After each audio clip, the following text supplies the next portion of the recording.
শয়তান কিভাবে তার জাল বিছাচ্ছে বের হইতে চাইলে এই ভিডিওটা দেখো। তো একদিন শয়তান আল্লাহকে বলছিল, আপনি তো আদমকে পৃথিবীতে পাঠাচ্ছেন, সে আমার শত্রু, তো আমি থাকবো কোথায়?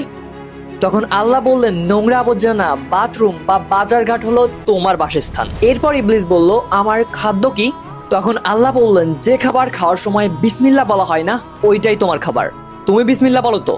এরপর শয়তান বলল, আমার পানীয় কি? তখন আল্লাহ বললেন, সব ধরনের নেশাদ্রব্যই হলো তোমার পানীয়। এরপর শয়তান বলল, আপনি তো মানুষকে কুরআন দিয়েছেন, আমার কিতাব কি? তখন আল্লাহ বললেন, অশ্লীল ও মিথ্যা সাহিত্যই হলো তোমার কিতাব। সবশেষে শয়তান বলল, আপনি তো মানুষকে সিজদা এবং দোয়া করার মতো শক্তিশালী হাতিয়ার দিয়েছেন, আমার হাতিয়ার কি? তখন আল্লাহ বললেন, নারীর অবৈধ রূপ, মোহ এবং প্রলোভন হইল তোমার শিকারের জাল। এখন তুমি সিদ্ধান্ত নাও, নেশা, নারী এসব নিয়ে শয়তানের গোলামি করবে, নাকি নামাজ, কুরআন নিয়ে আল্লাহর প্রিয় বান্দা হবে? তো তুমি কি হইতে চাও?